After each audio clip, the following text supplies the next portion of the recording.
இன்னைக்கு டிவி முன்னாடி ஒரு கூட்டம், தியேட்டருக்கு முன்னாடி ஒரு கூட்டம், மதுக்கடையில் ஒரு கூட்டம், அது மண்ணா போன கூட்டம், போதையிலே ஒரு கூட்டம், அது அழிவின் பாதையில் இருக்கக்கூடிய கூட்டம், திருடுறதுக்குன்னே ஒரு கூட்டம், அது திமுக கூட்டம், அயோக்கியர்களின் கூட்டம், அது அதிமுக கூட்டம், கயவர்களின் கூட்டம், அது காங்கிரஸ் கூட்டம், பித்தலாட்டத்திற்கென ஒரு கூட்டம், அது பிஜேபி கூட்டம். இது எல்லாத்தையும் விட டிவிக்கு முன்னாடியே ஒரு கூட்டம், அது டிவிக்கே கூட்டம்.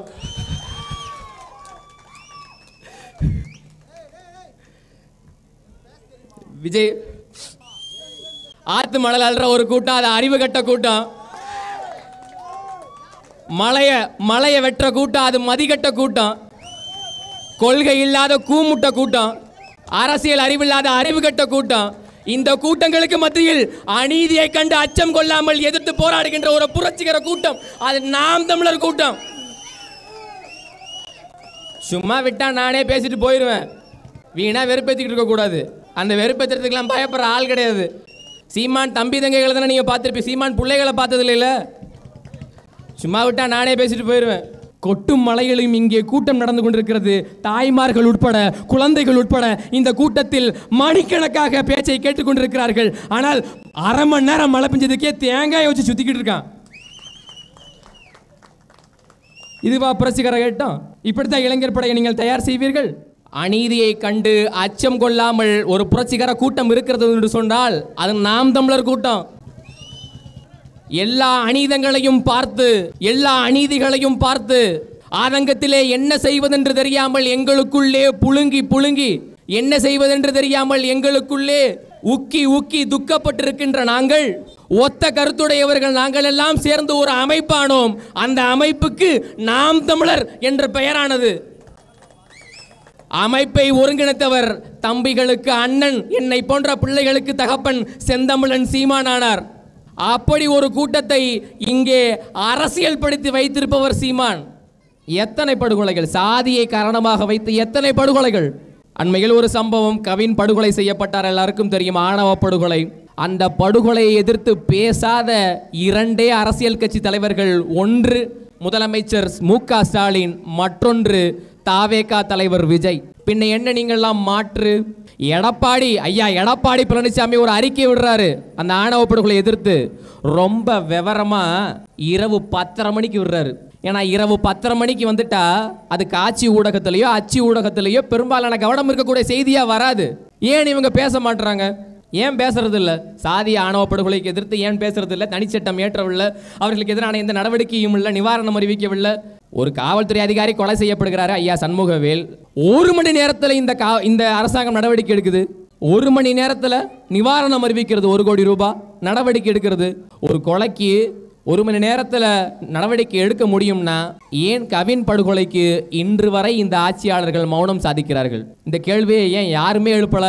சாதியை தூண்டி விடுறதே இவர்கள் தானே. 2 சாதி ஓட்டும் வேணும், அவ்வளவுதான். 2 தரப்பு ஓட்டும் வேணும். அதுக்காக இந்த அரசாங்கம் செய்கிற டிராமா. இதுவரை இதை எதிர்த்து ஒரு வார்த்தை கூட பேசல. புதிய கட்சிகள்லாம் வந்து நாங்கள் தான் மாற்றுன்னு சொல்லி நிற்கிறாங்க. தமிழக வெற்றி கழகத்தினுடைய தலைவர் அண்ணன் விஜய் அவர்கள் இதுவரை 2-3 விஷயங்களுக்கு தான் வாய் திறந்து பேசியிருக்கிறார். அதுலேயும் குறிப்பா பரந்தூர் விமான நிலைய பிரச்சனையில் மக்களை போய் சந்திச்சு போராடினார். பரவாயில்ல, வாழ்த்துக்கள், நல்ல விஷயம்தான். ஆனால் அவர் சொன்ன விஷயம், தமிழ்நாட்டுக்கு ஏர்போர்ட்டே வேணான்னு நாங்கள் கேட்கல, இங்க வேணான்னு தான் சொல்றோம். கத்தி படம் நினைச்சிட்டார். ஏர்போர்ட்டே வேணான்னு நாங்கள் கேட்கல, இங்க வேணான்னு தான் சொல்றோம். அண்ணே, பிரச்சனையோட காரணத்தை புரிஞ்சுக்கங்க அண்ணே. இங்க ஏன் ஏர்போர்ட் வேணான்னு சொல்றோம்னா 5000 ஏக்கர்ல நிலம் பாதிக்கப்படுகிறது, இங்கே விளைநிலங்கள் பாதிக்கப்படுகிறது, நீர்நிலைகள் அழிக்கப்படுகிறது, மக்கள் வாழ்விடங்கள் பாதிக்கப்படுகின்றது. இங்க ஏர்போர்ட் வேணாம், வேற எங்கேயாவது போய் கட்டுன்னா 5000 ஏக்கர்ல நீர்நிலையும் இல்லாம, விளைநிலமும் இல்லாம, மக்களும் வாழாம எங்க இருக்குது அப்படி தமிழ்நாட்டில் ஒரு இடம்? நீங்களே காட்டுங்க, எங்க இருக்கு அப்படி ஒரு இடம்? எங்களுக்கு தெரியல. 5000 ஏக்கர்ல மக்களும் வாழக்கூடாது, நீர்நிலைகளும் இருக்கக்கூடாது, விளைநிலங்களும் இருக்கக்கூடாது, எல்லாம் தரிசா இருக்கணும். இது என்ன தமிழ்நாடா இல்ல தரிசு நாடா? 5000 ஏக்கருக்கு அப்படி ஒரு இடம். அது என்னன்னா, விமான நிலையம் வேணுங்கிறவனு நமக்கு ஓட்டு போடணும், விமான நிலையம் வேணாங்கிறவனு நமக்கு ஓட்டு போடணும். கவின் படுகொலைக்கு எதிராக எங்கள் அண்ணன் விஜய் வாயே திறக்கலை, இன்னைய வரைக்கும் வாயே திறக்கலை. ஏன்னா இரு தரப்பு இருக்குது, அவனும் ஓட்டு போடணும் இவனும் ஓட்டு போடணும், ரெட்டை நிலைப்பாடு. அதான் சொன்னார்ல எங்கள் அப்பா சீமான், ஒன்று ரோட்டுக்கு அந்த பக்கம் நில்லு, இல்லை இந்த பக்கம் நில்லு, நடுவில் நிற்காத தம்பி, அது நடுநிலை இல்லை மிக கோடு நிலை அப்படின்னு சொன்னார்ல. கொஞ்சம் கொஞ்சமாக தமிழக வெற்றி கழகம் அம்பலப்பட்டு கொண்டிருக்கிறது.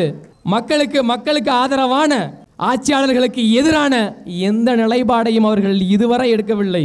இதுவா புரட்சிகர இயக்கம்? நாங்கள் ஏமாற்ற வந்தவர்கள் அல்ல, எல்லாவற்றையும் மாற்ற வந்தவர்கள். மாற்று என்று சொல்லி வந்தவர்கள் எல்லாம் ஏமாற்றாக போய் ரொம்ப காலம் ஆயிடுச்சு. ஐயா கமலஹாசனே எடுத்துக்கங்க, மக்கள் நீதி மையம் அப்படின்னு கட்சி ஆரம்பிச்சார். அவர்கிட்ட இதே பிரச்சனை தான். இந்த நடிகர்கள் எல்லாம் நாடாளுவதற்கு ஆசைப்படும் போது இதே பிரச்சனை தான். கொள்கையில் அவங்களுக்கு எந்த விதமான நிலைப்பாடும் இல்லை. ஐயா நீங்க வலதுசாரியா இடதுசாரியா? மையம். ஐயா உங்க கொள்கை போட்டீங்களா? என்ன கொள்கை? நீங்க திராவிடமா தேசியமா? மையம். கடைசியில் எங்க மையம்னா கோபாலபுரத்தில் மையம் கொண்டிருக்கிறது கமலஹாசன் கட்சி. இன்னைக்கு அதே கட்சிகளை எம்பி ஆகி, அவர்களுடைய தயவுல எம்பி ஆகி டெல்லிக்கு போயிருக்காரு எங்க ஐயா கமலஹாசன். அந்த மாதிரி பதவிக்கானவர்கள் நாங்கள் அல்ல, மக்களுக்கான உதவிக்கானவர்கள். ஏன் வேண்டும் நாம் தமிழர் ஆட்சி என்றால், கொள்கை உறுதி கொண்ட, கருத்தியல் அறிவு கொண்ட ஒரு இளைஞர் படையை தயார் செய்வதற்கு நாம் தமிழர் கட்சி வேண்டும், நாம் தமிழர் ஆட்சி வேண்டும். சொன்ன எந்த வாக்குறுதியும் காப்பாற்றவில்லை ஐயா ஸ்டாலின். சொல்லாத ஒரு வாக்குறுதியை காப்பாற்றியிருக்கிறார். அது என்ன வாக்குறுதி என்றால், அவருடைய மகன் உதயநிதிக்கு அமைச்சராக்குறது, அவருடைய மகன் உதயநிதியை துணை முதலமைச்சராக்குறது. இந்த வாக்குறுதி அவர் கொடுக்கல, ஆனால் நிறைவேற்றிட்டார். என் வயது ஒத்த சம வயதுக்குரிய இளைஞர்கள் சிந்திக்க வேண்டும். அண்ணன் உதயநிதிக்கு இன்ஸ்டாகிராமில் ஃபயர் விடுற இளைஞர்கள்லாம் நீங்கள் சிந்திக்க வேண்டும். உதயநிதியுடைய அப்பா இருந்தால் அவர் முதலமைச்சர், நம்ம அப்பா செத்தா நம்ம நிலைமை என்னன்னு யோசிக்கணும், நம்ம குடும்ப நிலைமை என்னன்னு யோசிக்கணும். எங்கள் அப்பா சொல்லுவார், தமிழ் மீது ஆணையாக, என் தலைவன் மீது ஆணையாக, நான் என்னை படைத்த இறைவன் மீது ஆணையாக சொல்கிறேன், நாங்கள் வென்று காட்டுவோம், இந்த பகையை நாங்கள் வென்று காட்டுவோம். நிச்சயம் இது நடந்தே தீரும், நிச்சயம் நாங்கள் வெல்வோம். இன்னைக்கு சீமான் பின்னாடி இருக்கிறவெல்லாம் சும்மா இல்லை. இதுவரை நீங்கள் பார்த்த ஆட்கள்லாம் வேற, இளைய தலைமுறை பிள்ளைகள், 25-30 வயது கூட ஆகாத இளைய தலைமுறை பிள்ளைகள். நாங்கள் சீமானின் பக்கம் நிற்கிறோம். நிச்சயமா இந்த முறை சீமானை நாங்கள் வெல்ல வைத்து காட்டுவோம். 2026 படைப்போம் புதிய அரசியல் வரலாறு. மலையில கூட்டம் நடத்துறதுல ஒரு மிகப்பெரிய லாபம் இருக்குது. எவ்வளவு ஆதங்கத்தில் நம்ம அழுதாலும் வெளில தெரியாது. அது மாதிரி எவ்வளவு பயத்தில் திமுக கார ஒன்றுக்கு போனாலும் தெரியாது. மலையில கூட்டம் நடத்துறதுல ஒரு லாபம் இருக்குது. அதனால் மழை பெய்யட்டும், புயல் அடிக்கட்டும், காற்று அடிக்கட்டும், அதை பற்றிலாம் கவலை இல்லை. தீமை இருக்கும் இடத்தில் தூய்மை இருக்க வாய்ப்பில்லை. தீயவர்கள் அவர்கள் அதிகாரத்தில், தூயவர்கள் நாங்கள் நடுத்தருவில். கல்வியோ மருத்துவமோ மின்சாரமோ குடிநீரோ எல்லாவற்றிற்கும் அரசையே நம்பியிருக்கும் குடிகள் நாங்கள். எல்லாவற்றிலும் திருடி வயிறு வளைத்து உயிர் பிழைக்கும் ஒட்டுண்ணிகள் அவர்கள். நாங்கள் பிறந்தோம், லஞ்சம் எங்களோடு மெல்ல உறவாடத் தொடங்கியது. பிறப்பு சான்றிதழ் கேட்டார்கள் எங்கள் பெற்றோர்கள், பெயர் வைத்த உடனே எங்கள் பெயர் சொல்லி லஞ்சம் பெற்றார்கள். ஆதார் அட்டைக்கு லஞ்சம், குடும்ப அட்டையில் எங்கள் பெயர் சேர்க்க லஞ்சம், பள்ளி கட்டணம், பரீட்சை கட்டணம், புத்தக கட்டணம், பயண கட்டணம், இதோடு சேர்த்து லஞ்சத்தையும் கட்டண பட்டியலில் சேர்த்து விட்டார்கள். லஞ்சம் அந்த அளவுக்கு பழகி போனது. தாய்ப்பால் பழகும் முன்பே லஞ்சம் பழகிய தலைமுறையினர் நாங்கள். ஓரிரு ஆண்டுகளில் தாய்ப்பால் மறக்கடிக்கப்பட்டது. இத்தனை ஆண்டுகளாகிய பிறகும் லஞ்சம் மறக்கடிக்கப்படவே இல்லை. அப்படிப்பட்ட தலைமுறையினர் நாங்கள். எங்களையும் அரசியல் படுத்தியவர் செந்தமிழன் சீமான். ஏன் வேண்டும் நாம் தமிழர் ஆட்சி என்ற தலைப்பிலே இங்கே பொதுக்கூட்டம் நடந்து கொண்டிருக்கிறது. ஏன் வேண்டும் நாம் தமிழர் ஆட்சி என்பதெல்லாம் இருக்கட்டும். ஏன் வேண்டாம் திராவிட ஆட்சி, ஏன் வேண்டாம் திமுக ஆட்சி, ஏன் வேண்டாம் அதிமுக ஆட்சி என்பதையும் இங்கே பேச வேண்டி இருக்கிறது. வெயிலில் இருந்தால்தான் நிழலுடைய அருமை தெரியும், பசியில் இருப்பவனுக்குத்தான் சோற்றுடைய அருமை தெரியும். அதே போல ஏன் வேண்டாம் திமுக ஆட்சி என்று புரிய வைத்தால்தான் ஏன் வேண்டும் நாம் தமிழர் ஆட்சி என்பது புரியும். ஏன் வேண்டும் திமுக ஆட்சி என்று திமுக என்ற இடத்திலே போய் கேட்டு பார்த்தால் எல்லா ஊர்லேயும் ஒரு கேரக்டர் இருக்கும். ஒரு கவுன்சிலர் இருப்பார், யாரோ அமைச்சருக்கோ இல்ல திமுக பிரமுகர் யாரோ ஒருத்தவருக்கு அல்லக்கையா இருந்திருப்பாரு, அவருக்கு ஒரு வார்டு கவுன்சிலர் ஆக்கியிருப்பாங்க. அவர்கிட்ட போய் உத்தேசமா ஒருத்தர், எல்லா ஊர்லயும் ஒருத்தர் இருப்பாரு, போன ஆட்சி வரைக்கும் எதுவும் அவர்கிட்ட இருந்திருக்கிறாரு, அண்டடங்காட்சியா இருப்பாரு. இந்த வாட்டி அவர் அல்லக்கையா இருந்து ஜால்ரா போட்டதன் விளைவாக அவர் ஒரு வார்டு உறுப்பினர் ஆயிருப்பாரு. இப்ப காரு, பங்களா, வீடு, வசதி, சொத்து, பிள்ளைகளுக்கு திருமணம் நீ எல்லாம் முடிஞ்சிருக்கான், எல்லா விதமான செட்டில்மெண்ட் ஆயிருக்கும், செட்டில் ஆயிருப்பாரு. அவரிடத்துல போய் உத்தேசமாக அப்படி ஒரு திமுக கவுன்சிலர்கிட்டயோ அதிமுக கவுன்சிலர்கிட்ட போய் உத்தேசமாக ஒரு ஆள்கிட்ட போய் ஒரு கேள்வி கேட்கலாம், ஏன் வேண்டும் திமுக ஆட்சி என்று கேட்டால் அவர் சொல்லவில்லை என்றாலும் அவர் மனசாட்சி சொல்லும், கொள்ளையடிப்பதற்காக. கொள்ளையடிக்கத்தான் திமுக ஆட்சி. விஞ்ஞான ஊழலில் வல்லவர்கள் கருணாநிதியின் வாரிசுகள். அறிஞர் அண்ணாதுரை அவர்கள் 1967 முதலமைச்சராக பதவி வகிக்கிறார். பெரும்பாலான குறைகள் சொல்ல முடியாத ஒரு ஆட்சி தான். ஆனால் அந்த அண்ணாதுரை ஆட்சிகளையும் அமைச்சரவையிலேயே ஒரு அமைச்சரின் மீது ஊழல் குற்றச்சாட்டு வருகிறது. அந்த அமைச்சரின் பெயர் முத்துவேல் கருணாநிதி. அன்று தொடங்கியது ஊழலின் தொடக்கம் Karunanidhi. Karunanidhi is the bad trend setter. இந்த தீமையின் தொடக்கம் அது கருணாநிதி. அவர்களிடத்திலேயே போய் ஏன் வேண்டும் திமுக ஆட்சி என்று கேட்டால் கொள்ளையடிக்க என்றுதான் பதிலாக இருக்கும். ஏன் வேண்டும் திமுக ஆட்சி? திமுகவின் அமைச்சர் பிறப்பிலே கேட்போம், ஏன் வேண்டும் திமுக ஆட்சி? குடிக்க வைத்து கொலை செய்ய, அதற்கு தான் வேண்டும் திமுக ஆட்சி. வேற எதுக்கு? குடிக்க வைத்து ஒரு இனத்தையே படுகொலை செய்து கொண்டிருக்கிறது இந்த திமுக. ஏனால் பல்லாயிரக்கணக்கான ஆட்கள் குடித்தே செத்திருக்கிறார்கள்.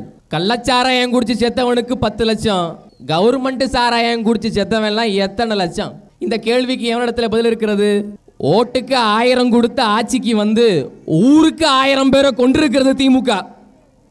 இந்த லட்சணத்தில் ஆட்சி நடந்து கொண்டிருக்கிறது.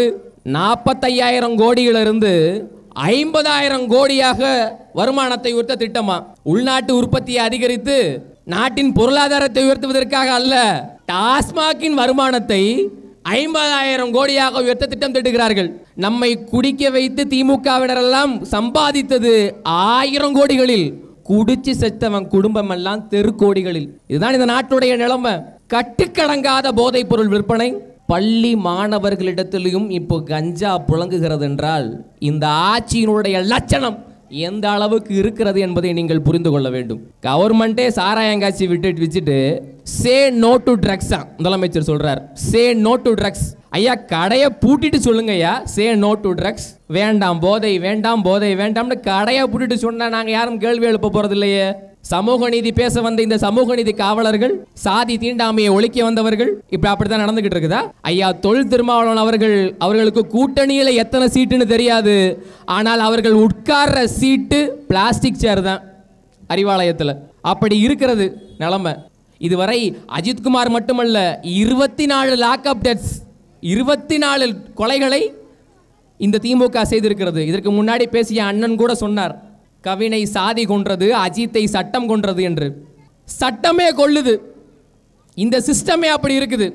இந்த அமைப்புல, இந்த சிஸ்டத்தில் காவல்துறையினர் என்பவர்கள் அதிகார வர்க்கத்திற்கு அடிபணிவர்களாக, ஆட்சியாளர்களுக்கு அடியாளர்களாக இருக்க முடியுமே தவிர ஒருபோதும் மக்களை காப்பாற்றுகின்ற கதாநாயகர்களாக ஆக முடியாது.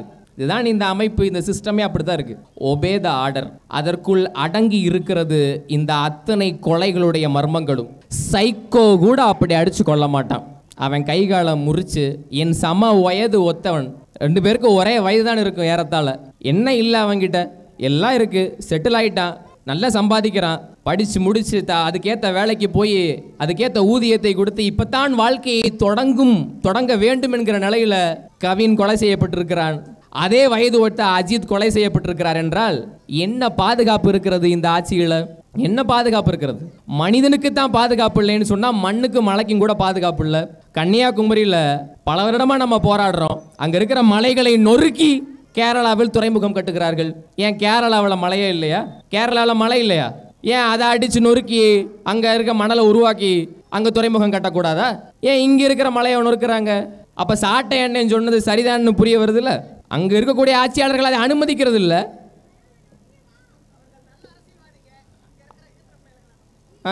அங்க இருக்கிறவர்கள் நல்ல அரசியல்வாதிகள். அப்ப இங்க இருக்கவர் யாருன்னு தெரியல.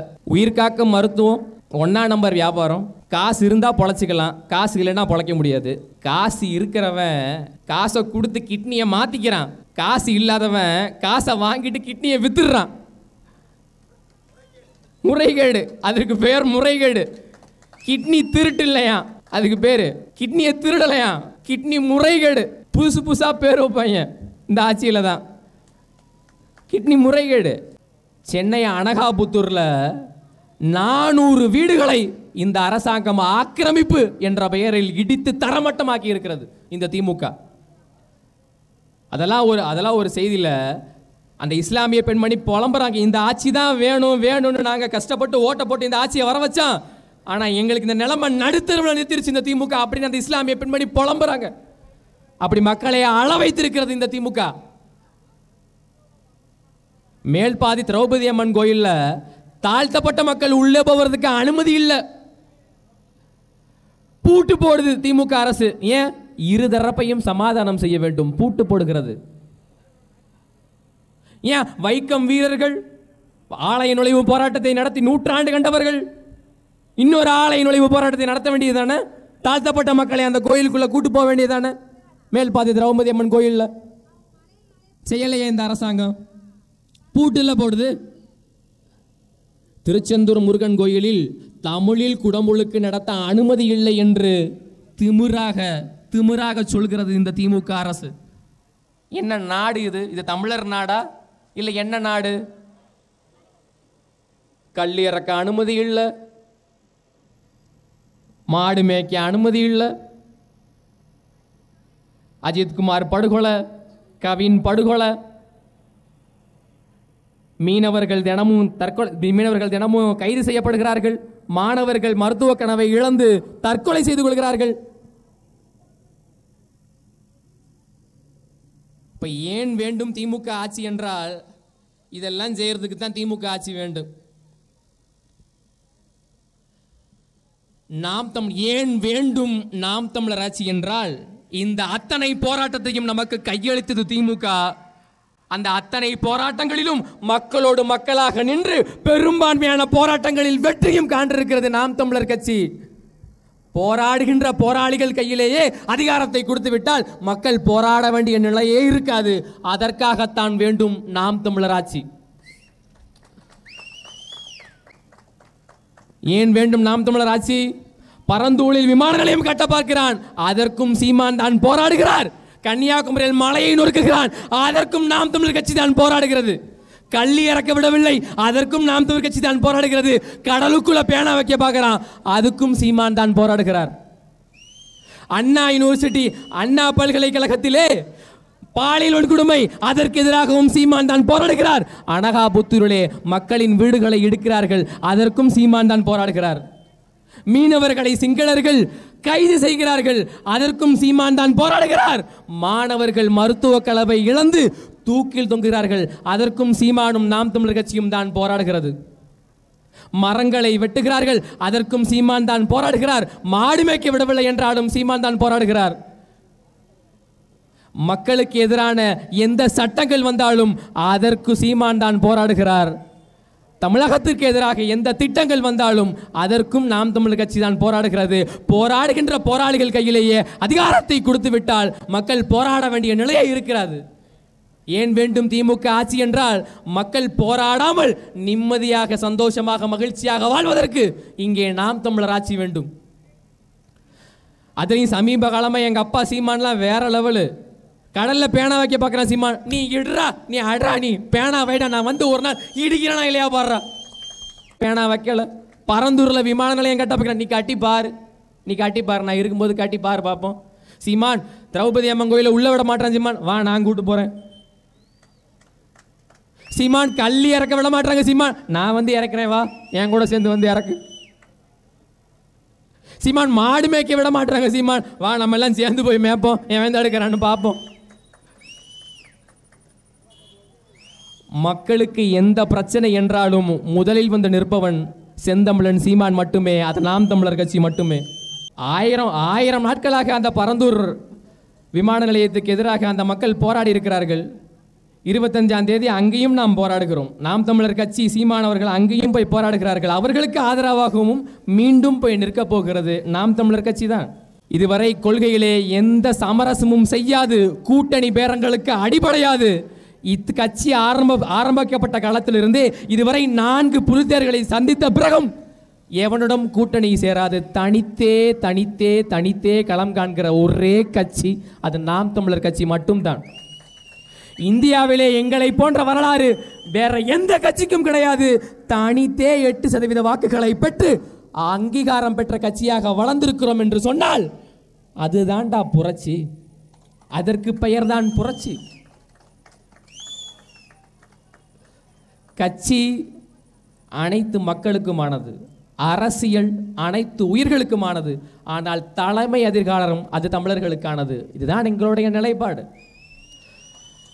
வந்தவரையெல்லாம் வாழ வைப்போம், அது எங்கள் இனத்தின் பெருமை.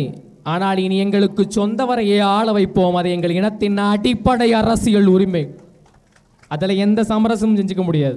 திராவிட தேசிய கட்சிகளோடு எந்த காலத்திலையும் ஒட்டுமில்லை உறவும் இல்லை என்பதென்று சொல்லி 16 ஆண்டுகளாக அந்த வார்த்தையை காப்பாற்றி கொண்டிருக்கின்ற ஒரு தலைமை தமிழகத்தில் இருக்கிறது என்று சொன்னால் அது நாம் தமிழர் கட்சியின் தலைமை ஒருங்கிணைப்பாளர் செந்தமிழன் சீமான் மட்டும்தான். நாம் தமிழர் ஆட்சி வந்தால் என்ன நடக்கும்? எந்த மாதிரியான திட்டங்களை நாங்கள் செயல்படுத்துவோம்? படித்தவர் படிக்காதவர் என அனைவருக்கும் அரசு வேலை. இனி படிக்காதவர்களே இல்லை என்ற நிலையை உருவாக்குவது எங்கள் அடுத்த வேலை. அது எப்படி? படிக்காதவர்களுக்கெல்லாம் நீங்கள் அரசு வேலை கொடுப்பீர்கள். ஆடு மாடு மேய்த்தல் அரசு பணியாக மாற்றப்படும். கோழி வளர்த்தல், பட்டுப்பூச்சி வளர்த்தல், நெசவு செய்தல் எல்லாம் அரசு பணியாக ஆக்கப்படும். அனைவருக்கும் வேலை வாய்ப்பு. ஆடு மாடு மேய்க்கிறதுனா ஏதோ கரம்பு காட்டில் கம்பை ஊண்டிக்கிட்டு ஆடு மாடு மேய்க்கிறதுன்னு நினச்சிக்கிட்டு இருக்கிறாங்க. டைரி இண்டஸ்ட்ரி சிசிடிவி கேமரா வச்சு அங்கே இருக்கிற ஆயிரக்கணக்கான ஆடுகளை கண்காணிப்பதற்கு படித்தவர்கள் தேவையில்லை. அவர்களுக்கான தீவனங்களை போய் வழங்குவதற்கு படித்தவர்கள் தேவையில்லை. ஆனால் அதன் மூலமாக மாட்டின் மூலமாக கிடைக்கிற பாலை சந்தைப்படுத்துவதற்கும், மாட்டின் மூலமாக கிடைக்கிற பாலில் மதிப்பு கூட்டப்பட்ட பொருட்களான நெய், பாலாடை கட்டி, பால்கோவா இது போன்ற பொருட்களை சந்தைப்படுத்துவதற்கு, உலக அரங்கிலே மார்க்கெட்டிங் செய்வதற்கு படித்தவர்கள் தேவை. இவ்வளவு பெரிய நிறுவனத்தை நடத்துவதற்கு கண்டிப்பாக ஒரு சாஃப்ட்வேர் சிஸ்டம் வேணும், ஒரு மென்பொருள் வேண்டும். அதை தயாரித்து கொடுப்பதற்கு சாஃப்ட்வேர் இன்ஜினியர்ஸ் தேவை. அங்கே பல இயந்திரங்கள் புழங்கப்படுகிறது. அந்த இயந்திரத்திலெல்லாம் இயந்திர கோளாறு வர வாய்ப்பு இருக்கிறது. அதையெல்லாம் நிர்வாகம் செய்வதற்கு ஒரு படித்தவன் வேண்டும். மெக்கானிக்கல் இன்ஜினியருக்கு அங்கே வேலை இருக்கிறது. அதையெல்லாம் ஆடிட் செய்வதற்கு, கணக்கு பார்ப்பதற்கு இங்கே படித்தவர்கள் வேண்டும். சிஏ படித்தவன், பிகாம் படித்தவன் ஆடிட்டர்களுக்கு அங்கே வேலை அளிக்கப்படுகிறது. ஆடு மாடு வளர்த்தல் என்றால் ஒன்றும் நாங்கள் பழமை காலத்துக்கு கூட்டுட்டு போல, பழமையை நோக்கி நாங்கள் இழுத்துட்டு போல. பாலின் சந்தை மதிப்பு பல லட்சம் கோடி. அதை உணர்ந்து தற்சார்பு பொருளாதாரம் நம்மிடத்தில் என்ன இருக்கிறதோ அதை கொண்டு இங்கே வளப்படுத்துவோம் என்கிற உயர்ந்த சிந்தனையில் எடுத்த முடிவு. வேளாண்மை இங்கே அரசு பணியாக்கப்படும். வேளாண் குடிமக்கள் அரசு பணியாளர்களாக கருதப்படுவார்கள் என்று சொல்கிறது நாம் தமிழர் கட்சி. நிலமும் வளமும் சார்ந்த தொழிற்சாலை, அதை நோக்கிய வேலை வாய்ப்பு. எங்கள் வளங்களை அளிக்கக்கூடிய, நீர்நிலைகளை சூறையாடக்கூடிய, நிலத்தடி நீரை உறிஞ்சக்கூடிய எந்த நாசகார தொழிற்சாலைக்கும் இனி அனுமதி இல்லை. நிலமும் வளமும் சார்ந்த தொழிற்சாலைகளுக்கு மட்டுமே இங்கே அனுமதி. தற்சார்பு பொருளாதாரம் எங்கள் ட்ரேட்மார்க்கே அந்த ஒரு திட்டம் தான், தற்சார்பு பொருளாதாரம். உள்நாட்டு உற்பத்தி அதிகரித்து எங்களுக்கு வேண்டியதை நாங்களே உற்பத்தி செய்து கொள்வோம். காரை ஏற்றுமதி செய்கிறது, சோறை இறக்குமதி செய்வதல்ல நாம் தமிழர் கட்சி. சோறை நாங்கள் ஏற்றுமதி செய்கிறோம், காரை வேண்டுமானால் இறக்குமதி செய்து கொள்கிறோம். ஒரு கார் உருவாவதற்கு 4000 லிட்டர் தண்ணி தேவைப்படுகிறது. வெளிநாட்டுக்காரெல்லாம் வந்து இங்கே கார் இண்டஸ்ட்ரி, இங்கே கார் தொழிற்சாலை நடத்துக்கிறான். ஏன்னா இங்கே வேலை வாய்ப்பு கிடைக்கிறது. அப்படி என்ன அவன் எந்த கோயிலில் வேண்டிக்கிட்டான் இங்கே எங்களுக்கெல்லாம் வேலை வாய்ப்பு கொடுக்கணும்னு?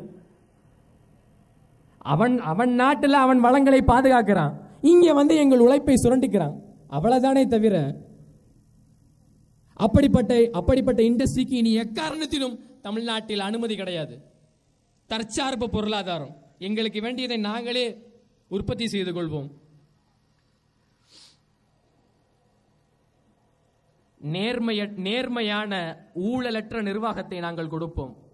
நேர்மையான வெளிப்படையான நிர்வாகம். 1 ரூபாய் செலவு செய்கிறோம் என்றாலும் அது மக்களுக்கு தெரியும். இந்த தொகுதியில் இந்த 1 ரூபாய் இதுக்காக தான் செலவு செய்யப்படுது, இதுக்காக தான் உங்ககிட்ட வரி வாங்குறோம், அந்த வரியை உங்ககிட்ட பெற்றுக்கொண்டு இப்படித்தான் நாங்கள் திருப்பி தருவோம் என்ற மக்களுக்கு நேரடியாக காண்பிக்கக்கூடிய வெளிப்படையான நிர்வாகத்தை தருகிறது நாம் தமிழர் கட்சி. ஏன் வேண்டும் நாம் தமிழர் ஆட்சி என்றால், நேர்மையான ஒரு வெளிப்படையான அரசாங்கம் அமைய இங்கே நாம் தமிழர் ஆட்சி வேண்டும். அதற்காகத்தான் நாம் தமிழர் ஆட்சி வேண்டும். காமராசருக்கு பிறகு ஒரு தமிழர் கூட இங்கே முதலமைச்சராக ஆகவில்லை. இத்தனை ஆண்டுகள்ல கிடைச்ச ஒரு முதலமைச்சரும் தமிழராக இருக்கவில்லை. ஐயா எடப்பாடி பழனிசாமி மீண்டும் ஒரு தமிழ் மகன், மீண்டும் ஒரு தமிழ் ரத்தம் தமிழ்நாட்டின் முதலமைச்சர் ஆக வேண்டும் என்றால் அதற்கு நாம் தமிழர் ஆட்சி வேண்டும். அதை விட்டுட்டு அது என்னது, அது பேரு பெத்த பேரு தாக நீளு, அதுக்கு பேர் என்ன, லேது லேது லேது லேது, மற்றதெல்லாம் படிச்சு பார்த்து தான் வருது, இது படிக்காமலே வருது. எப்படி அது மட்டும் எப்படி அவ்வளவு படிக்காம வருது? சொன்ன எந்த வாக்குறுதியும் காப்பாற்றவில்லை ஐயா ஸ்டாலின். சொல்லாத ஒரு வாக்குறுதியை காப்பாற்றியிருக்கிறார். அது என்ன வாக்குறுதி என்றால், அவருடைய மகன் உதயநிதிக்கு அமைச்சராக்குறது, அவருடைய மகன் உதயநிதியை துணை முதலமைச்சர் ஆக்குறது. இந்த வாக்குறுதி அவர் கொடுக்கல, ஆனா நிறைவேற்றிட்டார். என் வயது ஒத்த சம வயதுக்குரிய இளைஞர்கள் சிந்திக்க வேண்டும். அண்ணன் உதயநிதிக்கு இன்ஸ்டாகிராம்ல ஃபயர் விடுற இளைஞர்கள்லாம் நீங்கள் சிந்திக்க வேண்டும். உதயநிதியுடைய அப்பா இருந்தால் அவர் முதலமைச்சர், நம்ம அப்பா செத்தா நம்ம நிலைமை என்னன்னு யோசிக்கணும், நம்ம குடும்ப நிலைமை என்னன்னு யோசிக்கணும். அன்றாடம் காட்சி காலங்காலமா அவனுக்கு ஓட்ட போட்டு அவனை ஆட்சியிலே தொடர்ந்து இருக்கிற மாதிரி பார்த்துக்கிட்டதுனால உனக்கு கிடைச்ச நன்மை என்ன? என்ன நன்மை கிடைச்சது? உங்களுக்கெல்லாம் ஒன்று தெரியுமா? ஐயா நாகூர் ஹனீஃபாவை பத்தி தெரியுமா? ஓடி வருகிறார் உதய சூரியன் அப்படின்னு பாட்டா பாடினவர். ஐயாவே கேளுங்க, அம்மாவே கேளுங்க, அன்போடு கேளுங்க, பண்போடு கேளுங்க அப்படின்லாம் பாட்டா பாடினவர் நாகூர் ஹனீஃபா. அவர் வாழ்நாளெல்லாம் பாடியதெல்லாம் 2 பாட்டு தான். ஒன்று அல்லாவை பற்றி, இன்னொன்று திமுகவை பற்றி. அவர் வாழ்நாள் முழுக்க பாடிய பாடல்களுடைய சாராம்சங்களாம் இந்த 2இல் அடங்கிவிடும். திமுக என்கிற கட்சியை வளர்ப்பதற்காக கழக போராட்டங்களில் பங்கு பெற்று சிறைக்கு சென்றவர் நாகூர் ஹனீஃபா. ஆனா அப்படிப்பட்ட நாகூர் ஹனீஃபா அவர்களுக்கு இந்த திமுக செய்த காரியம் என்னன்னு தெரியுமா? ஒரு 1950களில் ஒரு முறை போட்டியிட வாய்ப்பு தர்றாங்க. கண்டிப்பா ஜெயிக்க மாட்டாங்கன்னு தெரியும், ஏன்னா அவங்க கட்சி ஆரம்பிக்கப்பட்ட புதுசு, கண்டிப்பா ஜெயிக்க மாட்டாருன்னு தெரியும். அப்பா அவருக்கு போட்டியிடுவதற்கான வாய்ப்பு கிடைக்கிறது. அதுக்கப்புறம் அதை விட்டா கிட்டத்தட்ட 45 ஆண்டுகளுக்கு பிறகு 2002ல் நாகூர் ஹனீஃபா அவர்கள் போட்டியிட வாய்ப்பு கிடைக்கிறது. அதுவும் ஒரு இடைத்தேர்தல், வாணியம்பாடி இடைத்தேர்தல்.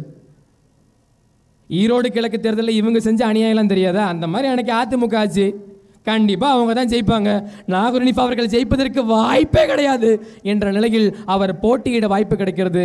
இன்னும் சொல்ல போனால் அங்கே பிரச்சார களத்தில் நாகூர் ஹனீஃபாவை சந்தித்த ஐயா நாஞ்சில் சம்பத் அவர்கள் சொல்கிறார், என்ன ஹனீஃபா மாமா, என்ன ஹனீஃபா மாமா, கருணாநிதி உங்களுக்கு குர்பானி கொடுக்க முடிவு பண்ணிட்டார் போல இருக்கு அப்படின்னு கேட்ட பதிவுகள்லாம் இருக்கு.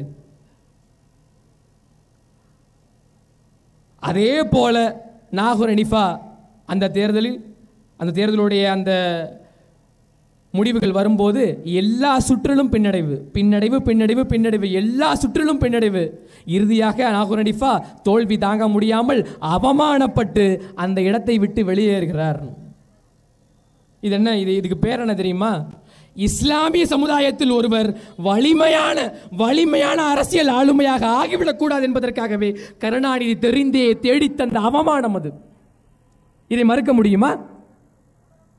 அப்படிப்பட்ட ஒரு உதயசூரியன் சின்னத்தை உலகறிய செய்ததில் ஐயா நாகூர் ஹனீஃபா அவர்களுக்கு பங்கு இருக்கு.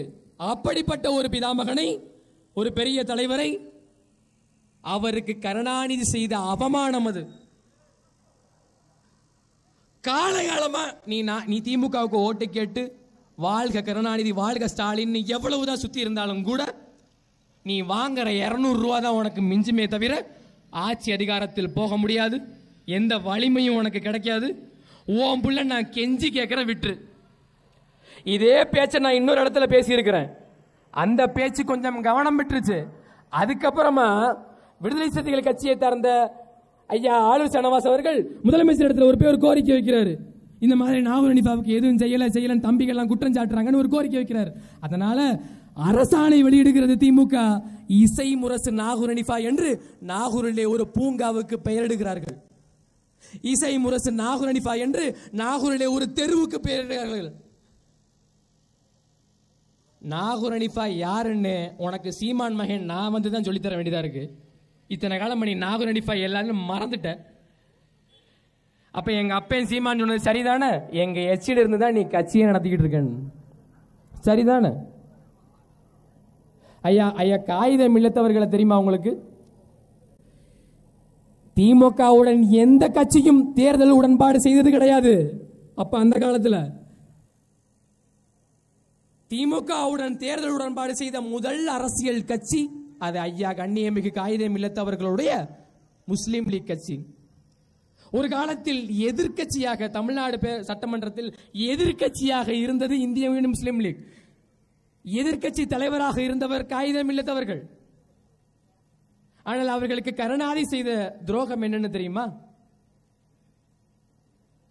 காகிதம் இல்லத்தவர்கள் முதலாக அறிஞர் அண்ணா அவர்கள் 2 இடைத்தேர்தலில் வெற்றி பெறுகிறார்.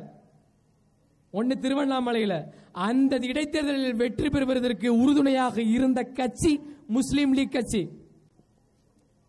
சட்டப்பேரவையில் 29 எம்எல்ஏக்கள் இருந்தார்கள், 7 சட்டமேலவை உறுப்பினர்கள் இருந்தார்கள். எதிர்கட்சி தலைவராக கர்ஜித்துக் கொண்டிருந்தார்கள் கண்ணியமிகு காகிதம் இல்லத்தவர்கள். ஆனால் அவர்களை தேர்தல் உடன்பாடு செய்து கொண்டார் திமுக. கடைசியில் அவர்களுக்கு மிஞ்சியது என்ன தெரியுமா? வெறும் 4 சீட்டு, வெறும் 4 சீட்டு. அதற்கும் ஒரு முரண்பாடு வருகிறது. கருணாநிதிக்கும் காகிதம் இல்லத்தவர்களுக்கும் ஒரு முரண்பாடு வருகிறது. மதுவிலக்கை அமல்படுத்துவேன் என்று சொன்ன கருணாநிதி ஆட்சிக்கு வந்த பிறகு மதுவிலக்கை அமல்படுத்தவில்லை. எரியிற நெருப்புல நடுவுல கற்பூரத்தை வச்சுக்கிட்டு என்ன செய்யறதுன்னு அன்னைக்கு மழுப்பல் வாதம் பேசிய கருணாநிதி அதை பிடிக்காத கண்ணியமிகு காகிதம் இல்லத்தவர்கள். கருணாநிதிக்கும் காகிதம் இல்லத்தவர்களுக்கும் ஒரு முரண்பாடு ஏற்படுகிறது. இறக்கும் வரை காகிதம் இல்லத்துக்கும் கருணாநிதிக்கும் இருந்த முரண்பாடு தீரவே இல்லை. ஆனால் இவர்கள் ஒரு நாடகம் எழுதுவார்கள். நீங்கள் முஸ்லிம்களுக்கு செய்த இந்த நற்காரியத்தின் விளைவாக இந்த சமுதாயத்தை நான் உங்களிடத்திலே விட்டு செல்கிறேன் என்று காகிதம் மீது சொல்வதாக இவர்கள் பொய் புழுகிறார்கள். அடிச்சு விடுறான். ஏன் காமராஜருக்கு ஏசி போட்டு கொடுத்தது இவங்க தானே? அந்த பொய் குற்றச்சாட்டுல இதுவும் ஒண்ணு. காகிதம் இல்லத்து சமுதாயத்தை கருணாநிதி அவர்களிடத்துல ஒப்படைச்சிட்டு சென்றாராம். அப்படி காகிதம் இல்லத்துக்கும் நாகூர் ஹனீஃபாவுக்குமே அவங்க ஒன்னும் செய்யல. உனக்கு என்ன செஞ்சிட போறாங்க? திமுகவுக்கு ஓட்டு போடுகின்ற உனக்கு என்ன செஞ்சிட போறாங்க? எளிய மக்களின் கையிலையும் எளியவர்களின் கையிலையும் அரசியல் அதிகாரத்தை கொடுக்க வேண்டும் என்று துடிப்பது நாம் தமிழர் கட்சி தான். 117 ஆண்கள் 117 பெண்கள் என பாலின சமத்துவத்தை உண்டு செய்வதற்காகவே வாய்ப்புகளை 50% இடப்பங்கீடை வழங்கி இருக்கிறது நாம் தமிழர் கட்சி. அதிலும் இந்த தேர்தலிலே 234 வேட்பாளர்களில் 150 வேட்பாளர்கள் 30 வயதுக்கு உட்பட்ட இளைஞர் வேட்பாளர்கள் என்று கட்சி ஒரு நிலைப்பாடு எடுத்திருக்கிறது. சீமான் ஒரு நிலைப்பாடு எடுத்திருக்கிறார். உங்கள் முன்னே பேசிக் கொண்டிருக்கின்ற இந்த மகன் கூட 2026 சட்டமன்ற தேர்தலில் நாம் தமிழர் கட்சி சார்பாக ஒரு தொகுதியில் போட்டியிடுகிறேன்.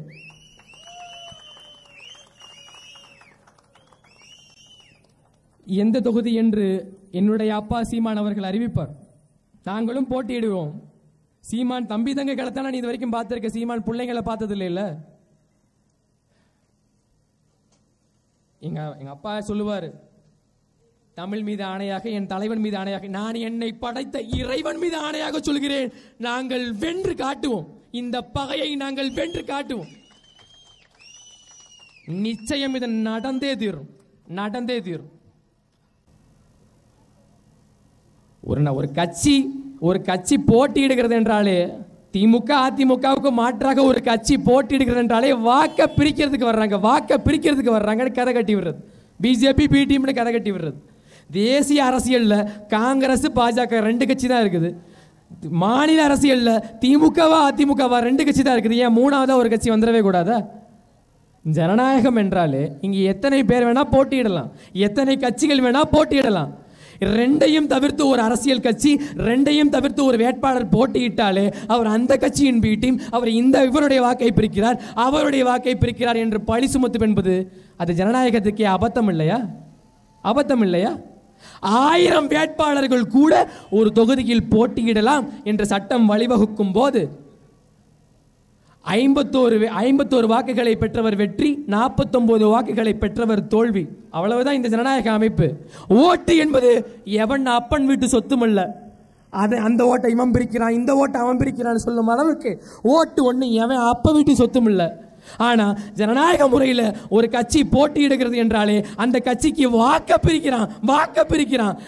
பிரிச்சு பிஜேபி வர்றதுக்கு வழி செய்யறான் என்று குற்றம் சுமத்துவது என்பது எவ்வளவு அபத்தமான குற்றச்சாட்டு. ஏன் ஒருத்தன் வரவே கூடாதா? ஏன் வரல? டெல்லியில் வரல, பஞ்சாபில் வரல. காங்கிரஸ் பிஜேபி தவிர்த்து பிரதானமான ஒரு கட்சியாக அங்க ஆம் ஆத்மி கட்சி வரல. அண்மையில் ஒரு தேர்தல் நடக்குது. 2014 பிஜேபி எல்லா அட்டூழியம் செஞ்சிருது. 2019 இந்தியா கூட்டணி இவங்க ஒன்று அமைக்கிறாங்க. 2024 இந்தியா கூட்டணி இவங்க அமைக்கிறார்கள். அந்த இந்தியா கூட்டணியில் எவ்வளவு முரண்பாடு தெரியுமா? அதனால் எதிர்த்து போட்டியிட்ட எவ்வளவுமே பிஜேபி பிஜேபி பிஜேபி பிஜேபியின் பி டீம் என சொல்வது எவ்வளவு அபத்தமானது. கேரளாவில் ஐயா ராகுல் காந்தி அவர்கள் 2 தொகுதியில் போட்டியிட்டார். ஒரு முறை வயநாடு தொகுதியிலும் போட்டியிடுகிறார், அமேதி தொகுதியிலும் போட்டியிடுகிறார். பிஜேபி வந்துடக்கூடாது, பிஜேபினால நாடு நாசமாகி கொண்டிருக்கிறது என்றால் ஐயா ராகுல் காந்தி அவர்கள், காங்கிரஸ் கூட்டணி பிரதமர் வேட்பாளர் அவர்கள் பிஜேபி அதிகம் ஆதிக்கம் செலுத்துகின்ற தொகுதியிலே போட்டிட்டு இருக்கலாமே, 2 தொகுதியிலுமே போட்டியிருக்கலாமே. ஏன் கம்யூனிஸ்டின் ஆதிக்கம் அதிகமாக இருக்கக்கூடிய கேரளாவில் ஏன் ராகுல் காந்தி அவர்கள் போட்டியிட்டார்? அதிலும் தமிழ்நாட்டை சேர்ந்த கம்யூனிஸ்டுகள் காங்கிரஸ் தான் வெல்ல வேண்டும் என்று பிரச்சாரம் செய்கிறது, ராகுல் காந்தி பிரதமராக வேண்டும் என்று பிரச்சாரம் செய்கிறது. ஆனால் அதே கம்யூனிஸ்டுகள் கேரளாவிலே ராகுல் காந்தி அவர்கள் எம்பியாக கூட ஆகிடக்கூடாதுன்னு பிரச்சாரம் செய்யுது. இன்னும் சொல்ல போனா கேரளாவின் முதலமைச்சர் பினராயி விஜயன் காங்கிரஸை பிஜேபியின் பி டீம் என்று விமர்சிக்கிறார். இப்படி இருக்கிற நிலைமையில திராவிட திருவாளர்கள் நாம் தமிழர் கட்சியை பிஜேபி பி டீம் என்று சொல்வது எவ்வளவு பெரிய அபத்தம் தெரியுமா? எவ்வளவு பெரிய அபத்தம். 2016 மக்கள் நல கூட்டணி என்ற விஜயகாந்த் அவர்களை முதல்வர் வேட்பாளராக அறிவித்து ஒரு கூட்டணி வருது. அந்த கூட்டணியில் இருந்தவர்கள் எல்லாம் தோல்வியுற்ற பிறகு பெரும்பாலும் திராவிட கட்சியில் போய் கரைந்து விட்டார்கள். ஆனால் அன்றைக்கு திமுக அவர்கள் மீது வைத்திருக்க குற்றச்சாட்டு என்னன்னு தெரியுமா? அவர்கள் அதிமுகவின் பி டீம். இரு கட்சிகளையும் தவிர்த்து ஒற்றை கட்சி இருந்தால் அது ஒற்றை கட்சி ஆதிக்கம், மாற்றாக இன்னொரு கட்சி வர வேண்டும் என்றால் இரு கட்சி ஆதிக்கங்கள் இருக்கக்கூடாது. மூன்றாவதாக மாற்றாக ஒரு கட்சி வர வேண்டும், மாற்றத்திற்கான ஒரு கட்சி இருக்க வேண்டும் என்பதும் நல்லது தானே. இரு கட்சி ஆதிக்கங்கள் இருப்பது எப்படி தமிழ்நாட்டின் அரசியலுக்கு சரியாக இருக்கும்? ஏன் ஒருத்தன் வென்றவே கூடாதா? மூணாவதா ஒரு கட்சி ஆட்சி செஞ்சிடவே கூடாதா? ஏன் அண்மை நடந்ததே இல்லையா? அது அதிகமாக காங்கிரசும் பிஜேபியும் ஆதிக்கம் செலுத்திய டெல்லியிலும் பஞ்சாபிலுமே இரு கட்சிகளையும் தவிர்த்து ஆம் ஆத்மி கட்சியை சேர்ந்த அரவிந்த் கெஜ்ரிவால் அவர்கள் தாக்கம் செலுத்தும் பொழுது தமிழ்நாட்டில் எடப்பாடியும் ஸ்டாலினையும் தவிர்த்துட்டு சீமான் அவர்கள் முதலமைச்சர் ஆனா நடக்காதா? நிச்சயம் நாங்கள் வெல்வோம். நீங்க சீமான் பின்னாடி இருக்கிறவெல்லாம் சும்மா இல்லை. இதுவரை நீங்கள் பார்த்த ஆட்கள்லாம் வேற. இளைய தலைமுறை பிள்ளைகள்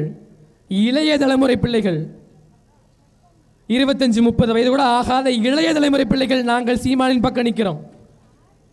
நிச்சயமா இந்த முறை சீமானை நாங்கள் வெல்ல வைத்து காட்டுவோம். 2026 படைப்போம் புதிய அரசியல் வரலாறு. புரட்சி ஓங்குக, இளைய தலைமுறையே தலைமை தாங்குக. இந்த கோட்பாட்டை நாங்கள் உண்மையாக்குவோம். நமக்கான காலம் 2026 நமக்கான காலம். இந்த கேடுகெட்ட திராவிட அரசியலின் முற்றுப்புள்ளி 2026 முடியுது. இன்னும் ஒரு ஆண்டுகள் கூட கிடையாது, கடைசியாக ஆடுற வரைக்கும் ஆடிக்க. அணைய போகிற ஜோதி கொஞ்சம் பிரகாசமாகத்தான் எரியும். ஆடு முறை ஆடு. 2026 என் அப்பன் முதலமைச்சர் ஆன பிறகு எல்லாருக்கும் தீபாவளி தான். ஆடிக்க.